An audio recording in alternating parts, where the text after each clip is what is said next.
नमस्कार। साहित्य पथ में आप सभी का स्वागत है। हमने पिछली कक्षा में 1 से 50 तक हिंदी साहित्य के इतिहास के महत्वपूर्ण प्रश्न पढ़े थे। अब हम आगे के प्रश्न पढ़ेंगे। प्रश्न नंबर 51 है, परंपरागत रूप से हिंदी साहित्य का सर्वप्रथम इतिहास किसने लिखा? मिश्र बंधु ने 1913 ईस्वी में। अगला प्रश्न है, सच्चे अर्थों में हिंदी साहित्य का परंपरागत इतिहास किसने लिखा? रामचंद्र शुक्ल ने 1929 में। सच्चे अर्थों में हिंदी साहित्य का परंपरागत इतिहास किसने लिखा? रामचंद्र शुक्ल ने। अगला प्रश्न है, गारसादा तासी की रचना का नाम क्या है? इस्तवार दैला लिटरेत्यूर एंदोई एंदुस्तानी।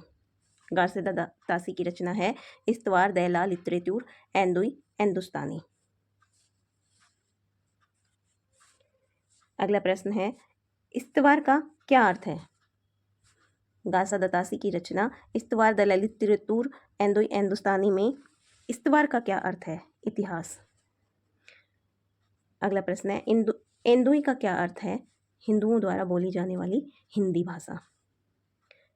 अगला प्रश्न है, हिंदुस्तानी का क्या अर्थ है? मुसलमानों द्वारा बोली जाने वाली उर्दू मिश्रित हिंदी। अगला प्रश्न है, इस्तवार द लिटरेतूर एंदोई एंदुस्तानी कितने भागों में प्रकाशित हुई? 5 भाग में और 2 संस्करण थे। इस्तवार द लिटरेतूर एंदोई एंदुस्तानी का प्रथम संस्करण कब प्रकाशित हुआ? वह कितने भाग में प्रकाशित हुआ? प्रथम संस्करण 2 भागों में प्रकाशित हुआ। प्रथम भाग 1839 में और दूसरा भाग 1847 में। 1839 में पहला भाग और दूसरा भाग 1847 में।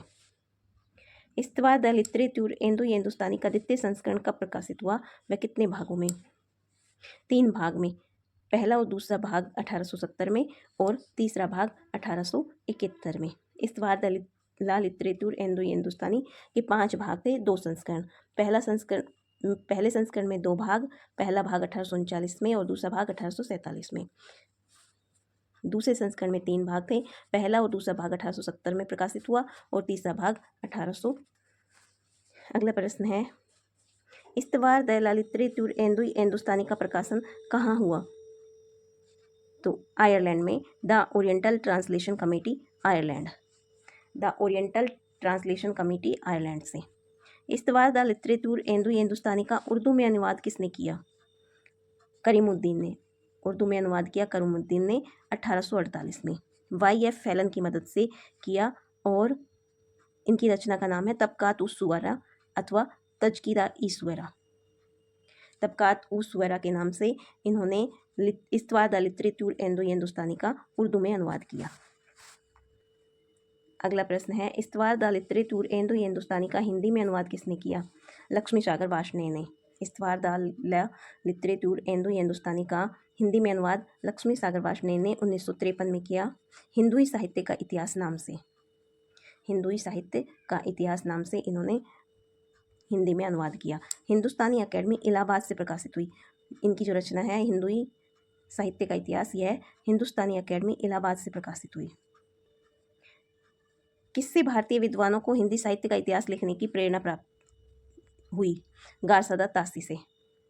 भारतीय विद्वानों को हिंदी साहित्य लिखने की प्रेरणा किससे प्राप्त हुई? गारसादा तासी से। इस्तवार द लिटरेतूर एंदोई एंदुस्तानी का को किसने केवल व्रत संग्रह मात्र कहा? शुक्ल ने। इस्तवार द लिटरेतूर एंदोई एंदुस्तानी में क्या क्या कमियां थी? काल विभाजन का प्रयास नहीं किया। तासी ने काल विभाजन का प्रयास नहीं किया। युगीन प्रवृत्तियों का विवेचन नहीं किया। लेखकों और कवियों को काल क्रमानुसार के स्थान पर अकार आदि क्रम में स्थान दिया। इस्तवार द लिटरेतूर एंदोई एंदुस्तानी में क्या क्या कमियां रहीं? काल विभाजन का प्रयास नहीं किया इन्होंने और युगीन प्रवृत्तियों का विवेचन नहीं किया। लेखकों और कवियों को काल क्रमानुसार के स्थान पर अकार आदि क्रम से स्थान दिया। गारसादा तासी के ग्रंथ में कुल कितने कवि थे? 738। गारसादा तासी ने अपने ग्रंथ में कितने हिंदी कवियों को स्थान दिया? 72। करीमुद्दीन के ग्रंथ में कितने हिंदी कवियों को स्थान दिया गया? 60 हिंदी के थे। कुल 1004 कवि थे, जिसमें से 60 हिंदी के थे। लक्ष्मी सागर के ग्रंथ में हिंदी के कितने कवियों को स्थान दिया गया? 220 हिंदी के, कुल 358 कवि थे और 220 हिंदी के कवि थे। गासा तासी के ग्रंथ इस्तवार द लिटरेचर एंडो हिंदुस्तानी के प्रथम कवि कौन थे? अंगद। प्रथम कवि अंगद और अंतिम कवि हेमंत पंत। प्रथम कवि अंगद, अंतिम हेमंत पंत। हिंदी साहित्य का इतिहास लिखने का दूसरा प्रयास किसने किया? शिव सिंह सेंगर ने। हिंदी साहित्य का इतिहास लिखने का दूसरा प्रयास किसने किया? शिव सिंह सेंगर ने। किसी भारतीय विद्वान द्वारा हिंदी साहित्य का इतिहास लिखने का प्रथम प्रयास किसने किया? शिव सिंह सेंगर ने। शिव सिंह सेंगर के ग्रंथ का क्या नाम था? शिव सिंह सरोज। 1883 में प्रकाशित हुआ। शिव सिंह सरोज का प्रथम प्रकाशन कब हुआ?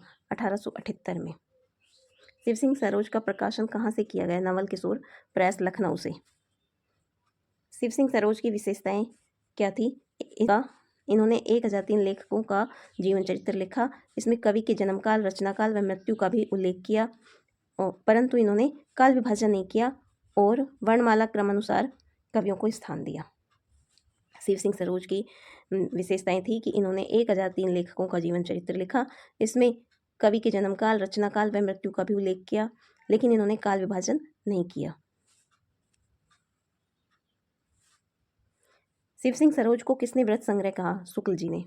शिव सिंह सेंगर ने प्रथम कवि किसे माना? पुष्य पुंड। शिव सिंह सेंगर ने आदिकाल की प्रारंभिक सीमा कितनी मानी? 770 विक्रम संवत। शिव सिंह सेंगर ने आदिकाल की प्रारंभिक सीमा कितनी मानी?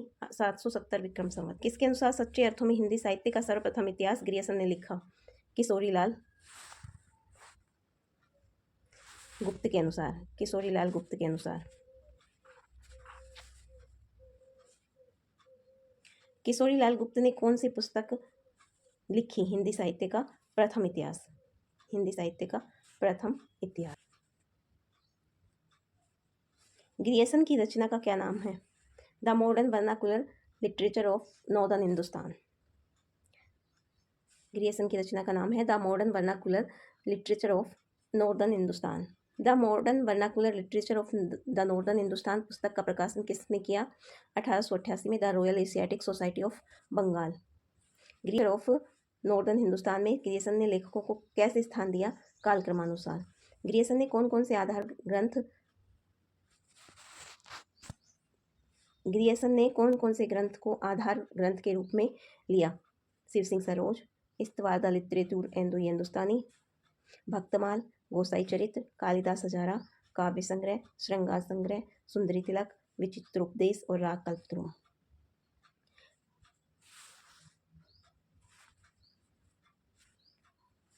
ग्रियर्सन ने अपनी पुस्तक को कितने भागों में विभाजित किया? 12 भाग में। चारणकाल, 15वीं सदी का धार्मिक पुनर्जागरण, जायसी की प्रेम कविता, ब्रज का कृष्ण संप्रदाय, मुगल दरबार, तुलसीदास, रीति काव्य, तुलसी के अन्य परवर्ती कवि, विक्टोरिया के शासन में हिंदुस्तान, कंपनी के शासन में हिंदुस्तान, 18वीं सदी में हिंदुस्तान और विविध कवि। चारणकाल, 15वीं सदी का धार्मिक पुनर्जागरण, जायसी की प्रेम कविता, ब्रज का कृष्ण संप्रदाय, मुगल दरबार, तुलसीदास, रीति काव्य, तुलसी के अन्य परवर्ती कवि, विक्टोरिया के शासन में हिंदुस्तान, कंपनी के शासन में हिंदुस्तान, 18वीं सदी में हिंदुस्तान और विविध कवि। इसको हम ऐसे याद करेंगे। चारण 15वीं सदी में जाए, ब्रज में मुगल दरबार लगाया, तुलसी ने रीति काव्य लिखा, तुलसी के अन्य परवर्ती कवियों ने विक्टोरिया के शासन में जाए, कंपनी के शासन में जाए, 18वीं सदी में विविध कवि। चारण 15वीं सदी में जाए, ब्रज में मुगल दरबार लगाया, तुलसी ने रीति काव्य लिखा, रीति के परवर्ती कवियों ने विक्टोरिया के शासन में जाए, कंपनी के शासन में जाए, 18वीं सदी में विविध कवि। ग्रियर्सन की पुस्तक the modern vernacular literature of Hindustan की विशेषताएं क्या क्या हैं? तो लेखकों का कालक्रम अनुसार स्थान दिया है इन्होंने, युगीन प्रवृत्तियों और परिस्थितियों का विवेचन भी किया है, केवल हिंदी के कवियों को स्थान दिया।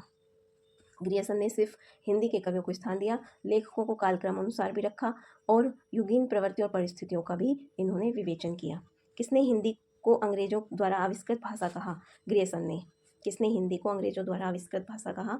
ग्रियर्सन ने। रामचंद्र शुक्ल ने ग्रियर्सन की पुस्तक को क्या कहा? बड़ा व्रत संग्रह। ग्रियर्सन की पुस्तक को रामचंद्र शुक्ल ने क्या कहा? बड़ा व्रत संग्रह।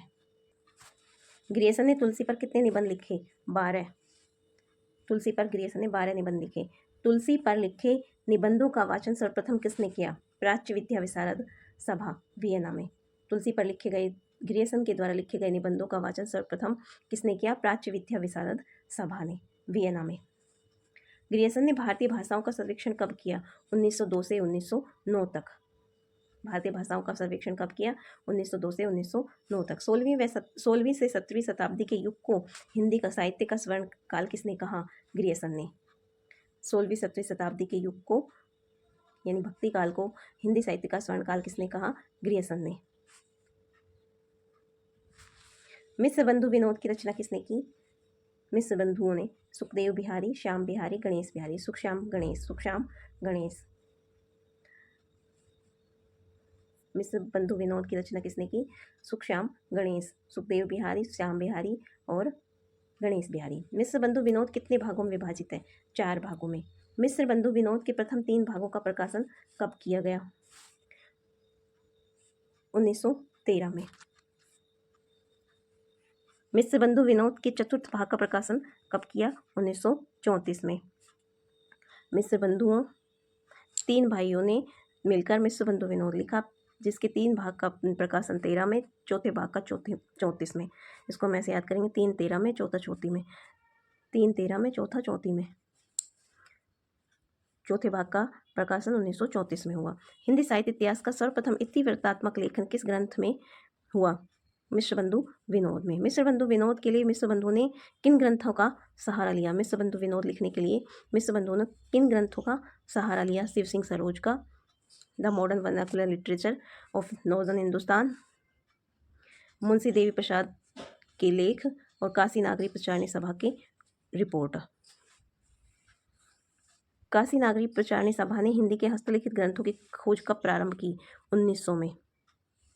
काशी नागरी प्रचारणी सभा ने हिंदी के हस्तलिखित ग्रंथों की खोज कब प्रारंभ की? 1900 में। 1900 से 1908 तक के खोज कार्य के निरीक्षक कौन थे? बाबू श्याम सुंदर दास। श्याम बिहारी व सुखदेव बिहारी की कब खोज कार्य के निरीक्षक रहे? 1908 से 1916 तक।